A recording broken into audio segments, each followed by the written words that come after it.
Welcome to Australian Book Travels and to this week's book recommendations. Thank you so much for joining us wherever you are in the world. Thank you. I hope you enjoy the video. And before I begin, if you do enjoy this video or any other video on the channel, please do like, share and subscribe. I am desperately trying to get the word out about Australia, Australian authors, history, country towns, publishing houses, bookshops, libraries, our world of literacy. So yes, please do like, share and subscribe if you like this video. Okay, let's get on. Now, I'm actually speaking to you in the future from the past. Today, I'm uploading this for Monday, the 18th of November. So if you're tuning in on that day, it's been uploaded this morning. But I'm actually speaking to you from the past. I am a week back. I filmed this not quite a week ago. Today is Tuesday, the 12th. But you will be seeing this on Monday, the 18th, I think it is. The reason for that is all for the channel. What I'm doing is in a couple of days' time on Thursday, I don't have that much time to prepare. I really have to get my skates on. I am driving you all on Thursday to Sydney. I'm going until Monday. So when you watch this on Monday the 18th, I will be on my journey home. I will just be beginning my journey home. We live approximately 9 hours away from Sydney, 9 hours drive.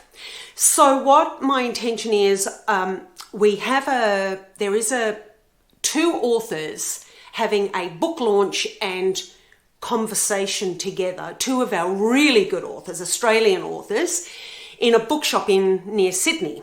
So my intention is to take you all there as part of the book recommendations video section of Australian Book Travels. But then I thought, well, rather than spend all of that time driving up there, I will be on my own because Mark has to work and I can't handle traveling and the dogs and accommodation and everything all on my own. So I am going on my own. I'm going to go camping to make it easier and cheaper. So, and what I'm going to do is I decided the event is on Sunday, which was yesterday for you. And so it's only for about an hour and a half. And I thought, well, instead of just driving 18 hours, really, 9 hours there and 9 hours back for an hour and a half, which would be impossible and dangerous, I thought what I would do is drive up on Thursday, take my time, take it easy, take some rest breaks, and then camp just outside in a managed camping caravan park, just outside Sydney. Settle there for a few days, have 4 nights there. I think I'm having 4 nights, and then drive back safely on the Monday and just take my time. It doesn't matter how long it takes to return. It doesn't matter how long it takes to drive there or to drive back, so long as it's safe and I take breaks. So that's what I'm going to do. And the intention there also is to then spend a few days actually traveling around to country towns in New South Wales, closer to Sydney or thereabouts, or on the way, and take footage for the travel videos. But my intention with the literacy side the literary side, of this venture is to perhaps do a travel book vlog along the way. So, and perhaps make that a sneaky midweeker for you all. So that's where I'm at. So it will be, my intention is to make part of it a sneaky midweeker as a blog, a book log and a travel log for you, but then do a completely separate filming sessions around towns to show you the towns, but also, as we always do, go to the towns and see if there are any bookshops or street free libraries or public libraries. So that's my intention. So I'm actually speaking to you in the future, but I'm from the past, if that makes sense. So I'm really looking forward to it. I'm very excited. I have to pack the car tomorrow evening and I'm starting to get ready. But I thought, if one of my intentions was that I was going to have a book recommendation whilst I'm away, but I'm really worried if I don't get very good reception with the internet and something goes wrong, I won't have a book recommendation video for you today. So the easiest and the best thing I could do so that you all had a video for the Monday today is to pre-record it. And that's what I'm doing, everyone. I'm pre-recording. So I hope you don't mind. I hope you understand why I'm doing it. And of course, it is all for the channel. It's all for you so that we can go and visit these and watch and listen to these two authors. I'm a little concerned that I may not be able to video the actual launch. I completely understand that and respect that if I'm not allowed to. It has been suggested, although I can't make any promises, it has been suggested by one of the authors that she and the other author and/or may actually give me extra time before the launch so that we can get together and meet up and have a chat and perhaps have some footage for the channel. So fingers crossed, I'm hoping that works out, but I can't make any promises, as the authors can't make promises at this stage either. But that has been hinted at. So I'm really excited. I can't wait. It'll be something really different. And what I'd like to do, I'm actually researching at the moment if there are any homes or museums or buildings owned by or had been lived in by a number of or any of our Australian authors that are in the vicinity that I will be staying. So yeah, I'm doing that for you so that perhaps we can visit a home or a museum. The other thing I will do, for those of you who are not here in Australia, I will put a map of Australia somewhere here, and I'll try, if I can in the graphics when I'm editing, I'll try and put an arrow as to where Sydney is in relation to the rest of Australia, and may even put in an arrow to show you where Fremantle Press are in Western Australia. As a lot of you know, those of you who have followed the channel for a while, I am a big advocate for independent publishers and for Fremantle Press. I have shown and recommended a number of their books this year, particularly in the last 6 months, and absolutely, I just think they're wonderful, but more on them later. But as I say, I'd like to put up a map and show you where in Australia, round about where we are and where we're going to Sydney and where Fremantle Press are, to give you those indicators for future reference. Okay, everyone, enough chitter chatter. Today we're only a couple of weeks away from summer. It is hot. It's cloudy today, thank goodness, but I am feeling, it's only early in the morning and I'm feeling warm already. So I do have my herbal tea. So grab yourself a cuppa or a wine or whatever it is you drink, and let's get into, I think my glasses are a little bit foggy, everyone. I think I've put hand cream or something on them. Oh, that's a little bit better. Okay, here we go. There's a few to explain today. Now, Tia Cooper, you may know, is one of my favourite Australian authors. She's absolutely brilliant. She wrote The Cartographer's Secret, The Talented Mrs. Greenaway, The Fossil Hunter, The Girl in the Painting, and The Butterfly Collector. All really good books, usually based in or around Sydney or Maitland, Newcastle, that area, Hunter Valley, in the state of New South Wales. I picked this one up just a few days ago and I have read it. This is her latest, The Golden Thread.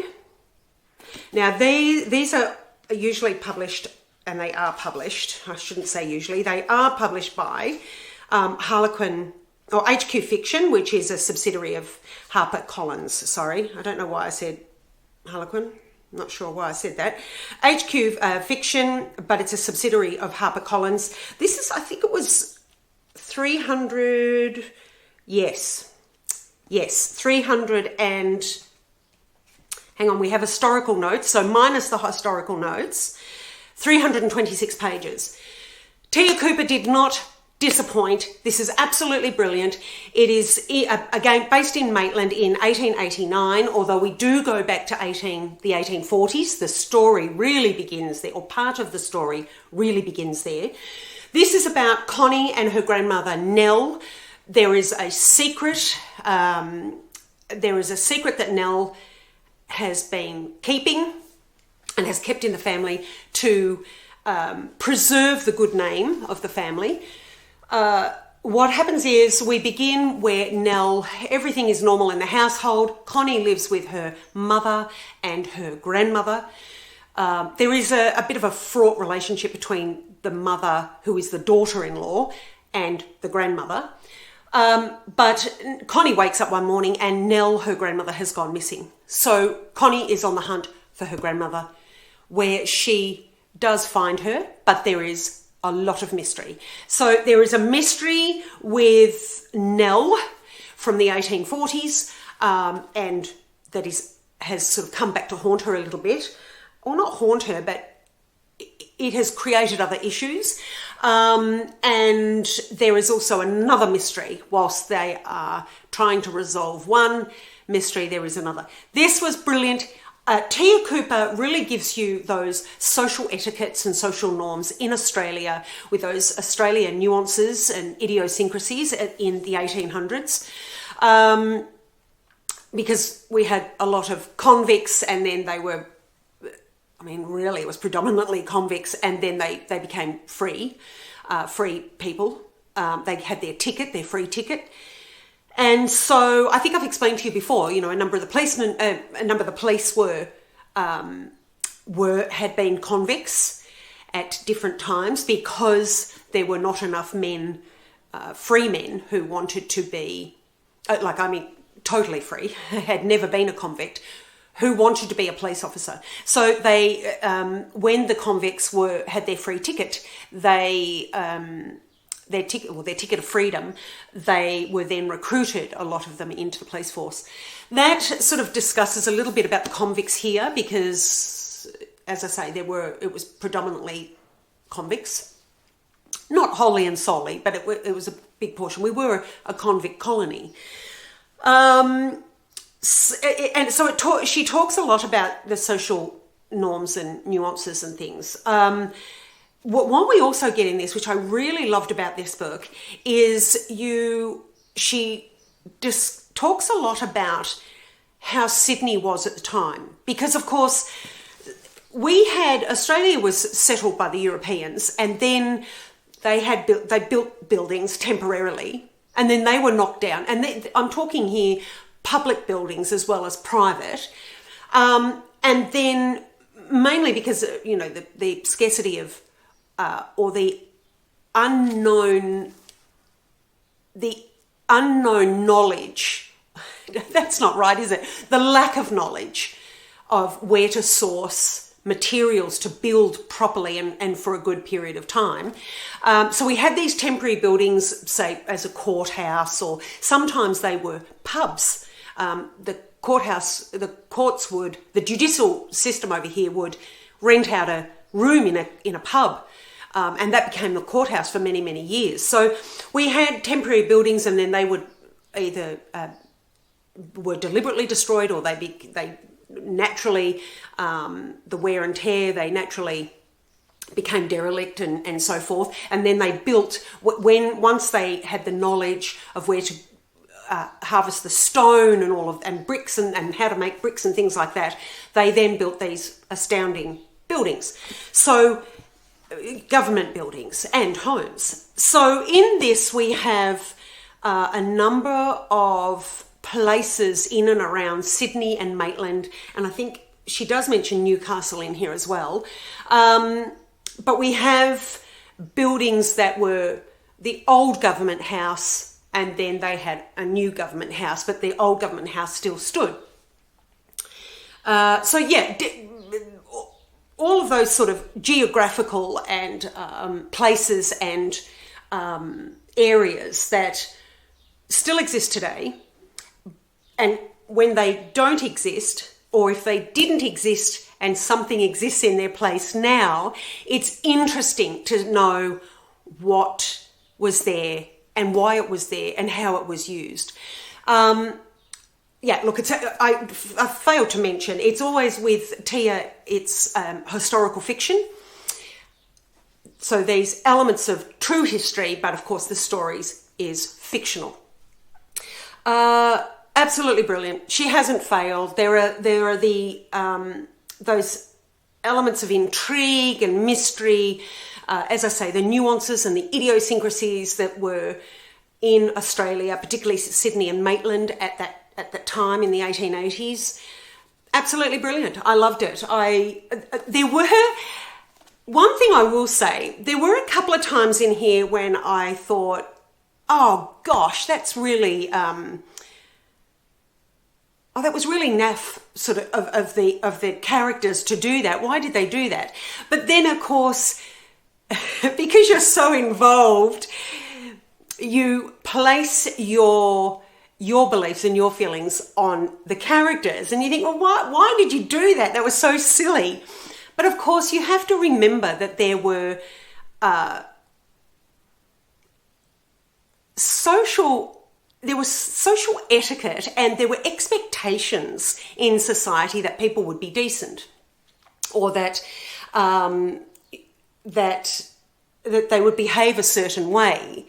And that, of course, 140, 50 years later, we're in a different society now. And so we think differently, and we come from a different perspective. So you have to remember that when you're reading historical fiction, you have to remember that the characters are doing really what would have been expected at that time and would not have seemed unreasonable. So yeah, I found that interesting, that I became so involved with the characters. And I warmed to Tia's characters almost immediately. I don't think there's ever been a character in Tia's books that I have disliked. They've all had their own reasons for being and their own reasons for doing what they do. So when I became so engrossed in this, and I was thinking, oh, why did you do that? That was really silly. But of course, then it twigged that, well, hang on a minute. I'm talking from 2024 perspective, not from a young lady in 1880s. So do remember that when you're ever reading historical fiction and you get caught up in the wonderful story, you must remember that it was a different time. It was a different expectation of different people in different classes, because of course there were then an English class system over here. Not so much, but there was still an influence. So absolutely brilliant. Tia Cooper, Golden Thread. I loved it.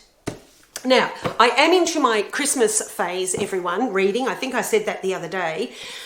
So I've read 2 or 3 books so far. Oh no, I read the other two. That's right, I read the other 2. I gave you the recommendation of them the other day. So these are the other 2. So I've read 4 so far of my Christmas books. This is S.J. Paris, otherwise known as Stephanie Merritt. This is her Bruno Giordano series. This is 3 novellas, The Dead of Winter. Now, the first 2 I read, this is a prequel to her series involving the Italian priest. So the first 2 in the series give you the very beginning of his life before he went to England. But the last one is the Christmas Requiem, and that is the one I read for Christmas. I was saving it for this Christmas. I loved it. It was a great story. She doesn't disappoint. She is similar to C.J. Sansom's Matthew Shardlake series. I have to say, I really enjoy it, but the Matthew Shardlake series is definitely above and beyond. I love C.J. Sansom's Matthew Shardlake, but sadly we won't be having any more of that. So S.J. Paris's series this begins in Naples, but we then later on in the series the sequels to these, we find ourselves in England. This was really good. If you enjoy C.J. Sansom's Matthew Shardlake, you will enjoy these. Then they're brilliant, but they're not as good. I have just warmed to Matthew Shardlake, so I'm very much aware that I have a bias, and I absolutely love Matthew Shardlake. But this is good in its own right, and I enjoyed that one. Another murder mystery is by Ada Moncrief. This is Murder at Maybridge Castle. It is English. It is based in 1936, and a gentleman who owns Maybridge Castle sends out an invitation to a number of people, friends, and some of them acquaintances, and some of them are not. Some of them are just important people that he feels are important people. He is opening up the castle as a accommodation, a spooky accommodation. So he invites all of these people for a pre-opening event just before Christmas, and there is murder and mayhem. I enjoyed it. It's reminiscent of Agatha Christie and, that sort of comfy, cozy murder. I enjoyed it. I thought it was really a good read, great plot, interesting, good characters. I actually liked them all. I recommend it. I think it's a really good series. I did read a couple of reviews well before I read it. I bought this actually before last Christmas, and I didn't get the opportunity to read it. So I decided to leave it until this Christmas. And along the way, I have read some reviews that were not as encouraging. So I was disappointed. I thought, oh no, I hope I haven't bought, something that I'm not going to enjoy. But in actual fact, I really did. I enjoyed it. It's very comfy, cozy, as I say, reminiscent of Agatha Christie. And I recommend it. It's a really good read.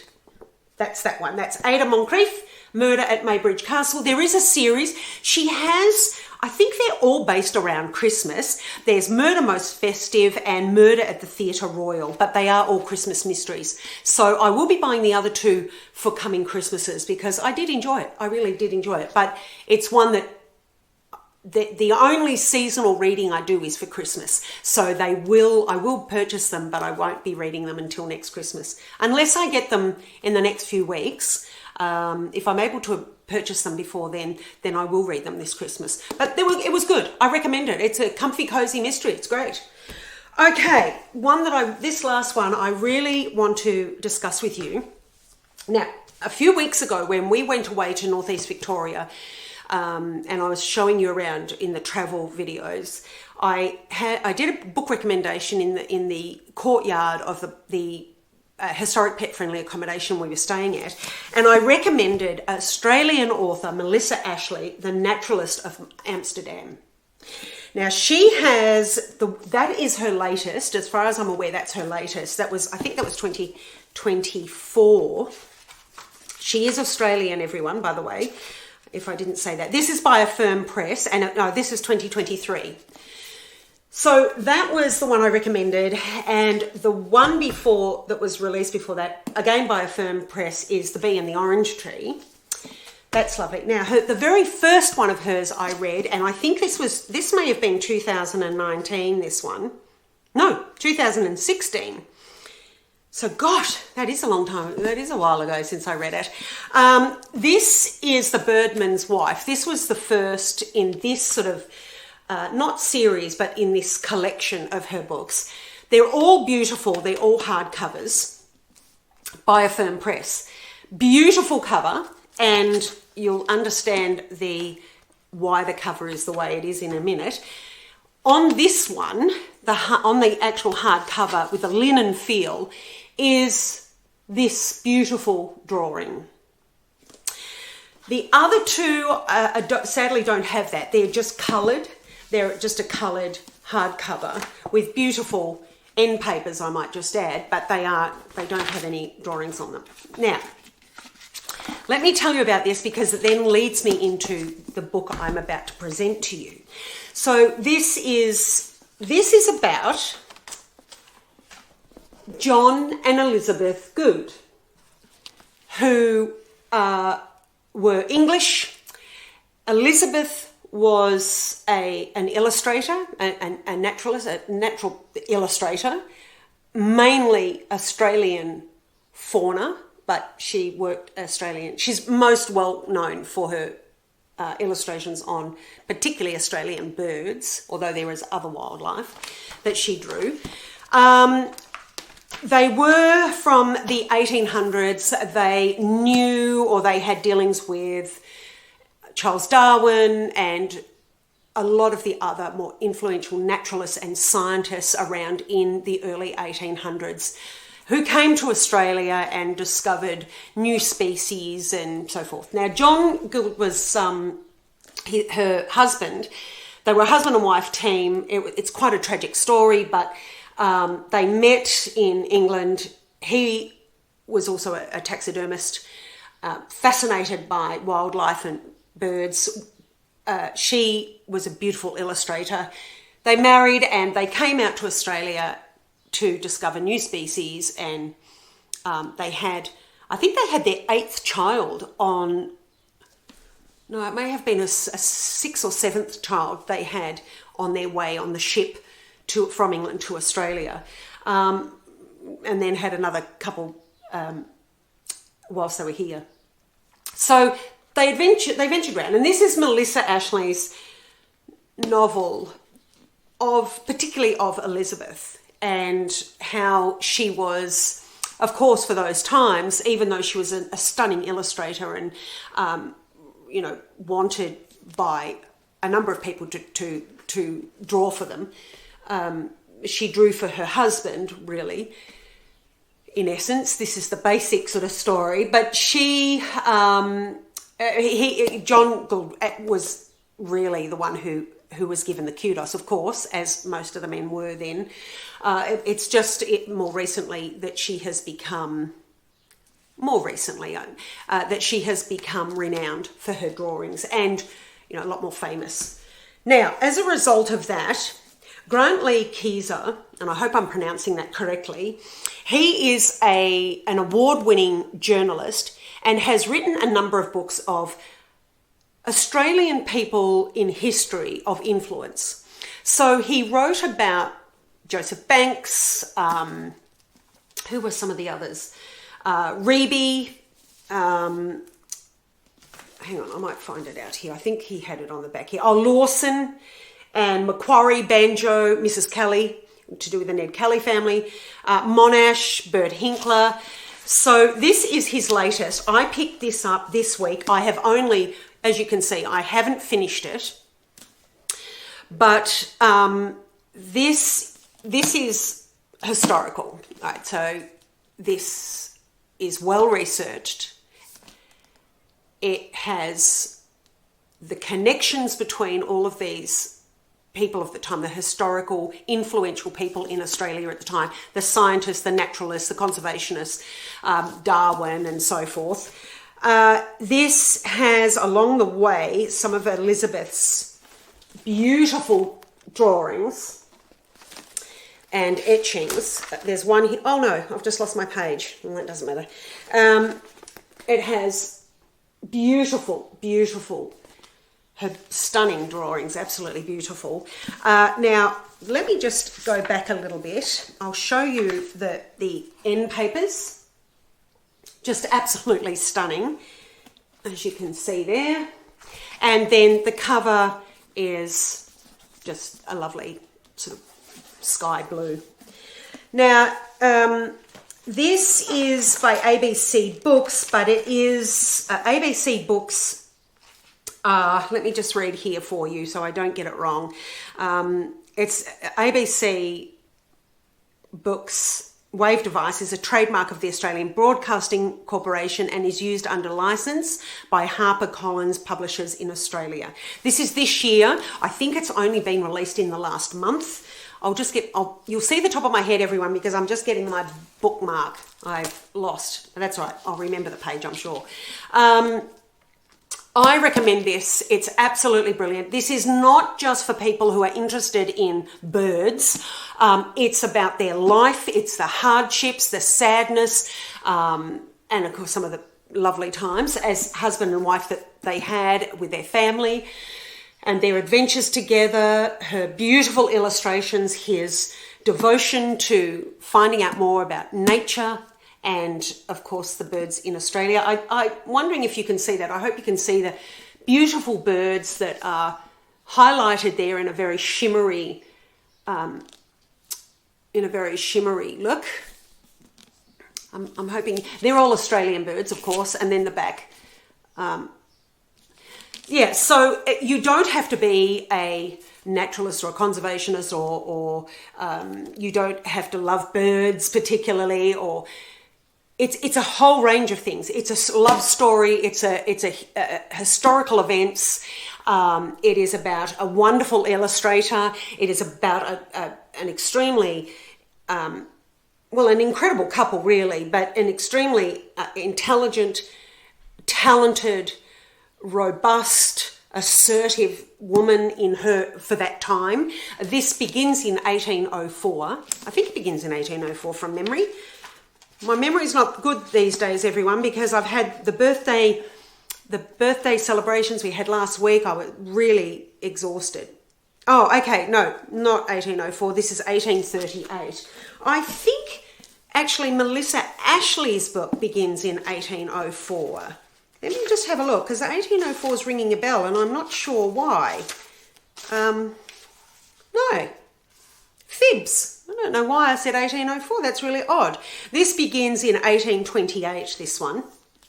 It is beautiful. Melissa Ashley's writing is really lovely. But this is far more comprehensive, detailed, not comprehensive, is it? It's much more detailed. I really enjoyed it. I thoroughly enjoyed it. As you can see, I was part of the way through there. I'll have to get which page I was on now that I've lost my place. But I really scooted through it. I only bought it a few days ago and I scooted through it because it's extremely interesting and gives you the connections between the Goulds and Australia and all of the other influential just important people, not necessarily influential, but important people in Australia's history. Absolutely brilliant. I loved it. Really well researched and beautifully presented. I love the hardcover, of course. We also get actually towards the end here, which I'm not quite toward the end, although actually there are acknowledgements and there is a lot of appendix and index at the back. Hang on everyone, the end notes, so that takes up quite a few pages, so maybe I am actually closer to the end than what I thought. But we have photos and paintings of other people mentioned in the book. I don't want to go too much into it. If you don't know the Goulds at all or anything about them, this is extremely, extremely interesting. This is more from a historical fiction type, whereas this is much more factual, or it's much more, it's written factually as well. There's not really too much fiction in here at all. I think there's nothing in here that is surmised or assumed, I think. But look, I loved it. I can't recommend it enough. If you want to know, this is about love and loss, adventure, illustrators, naturalists, scientists, enthusiasts. It's a bit of everything, and it's about Australia as well. So even though it was influenced a lot and governed by England, it was still Australia. We still had our Australia still had more of its identity then as an Indigenous Australia than what it has now.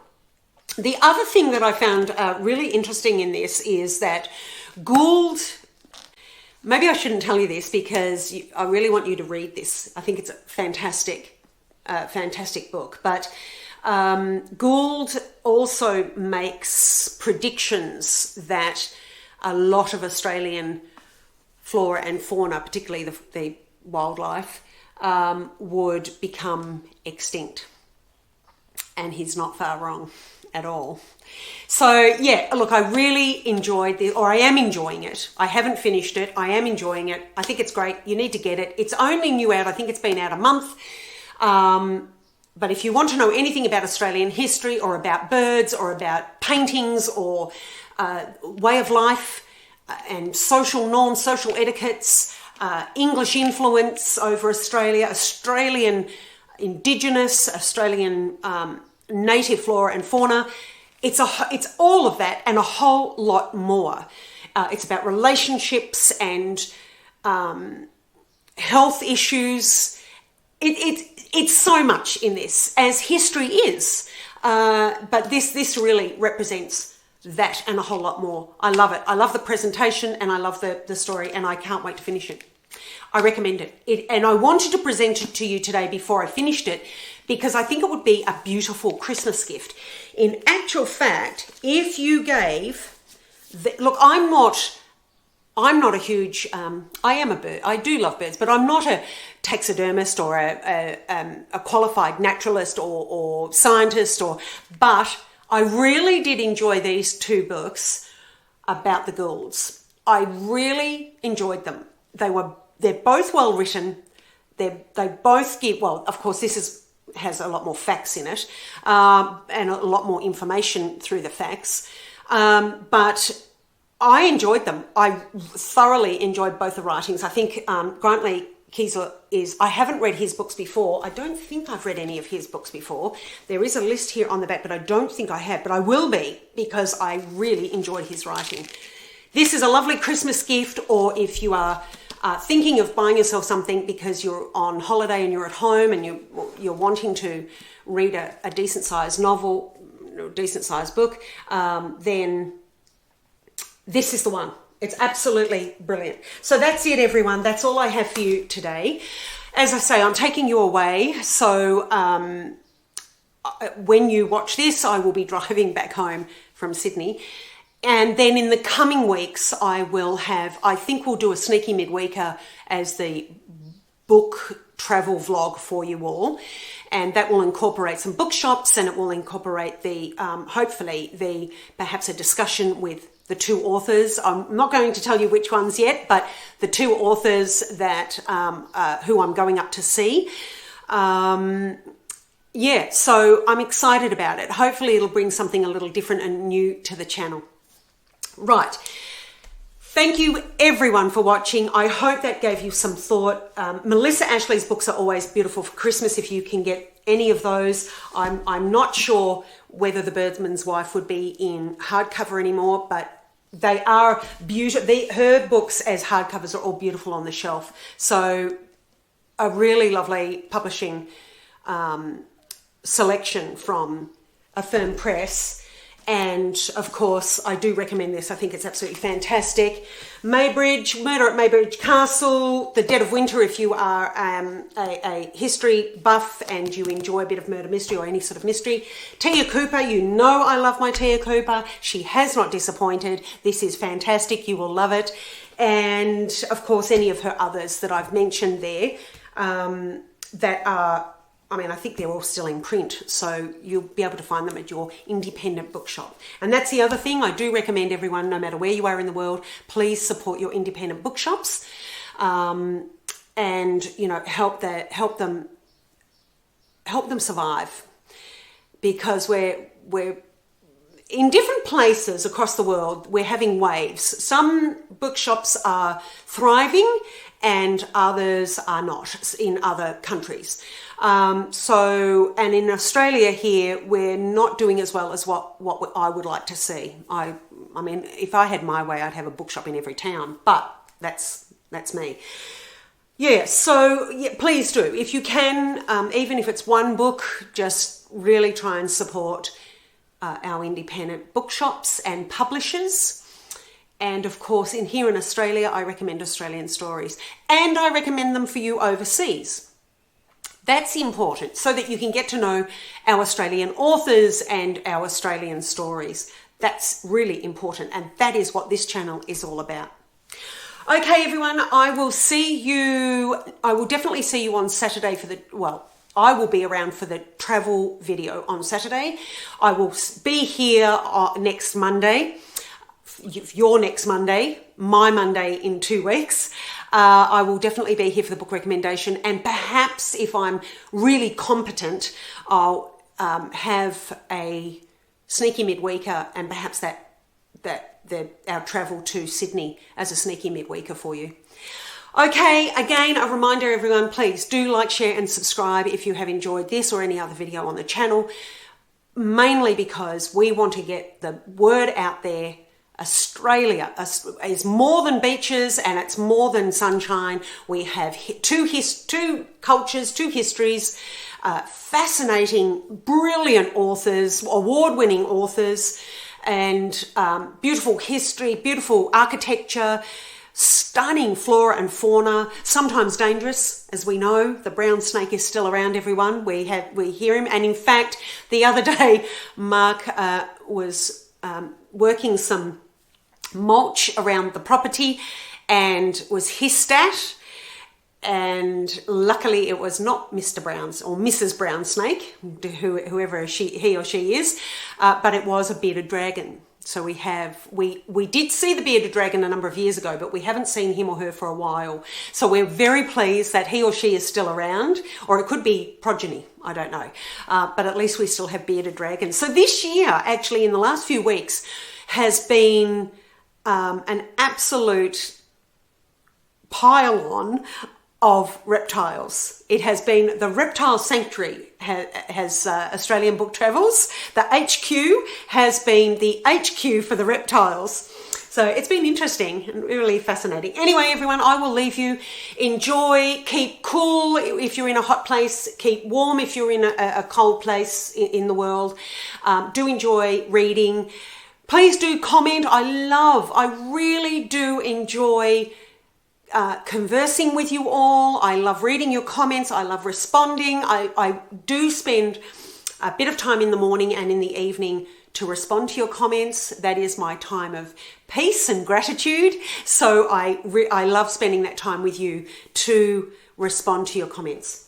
Okay, everyone, I'm going to drink my now cold Moroccan mint tea, and I will see you, whichever video you choose, I will see you then. Take care, everyone. Happy reading, safe travels. Bye for now.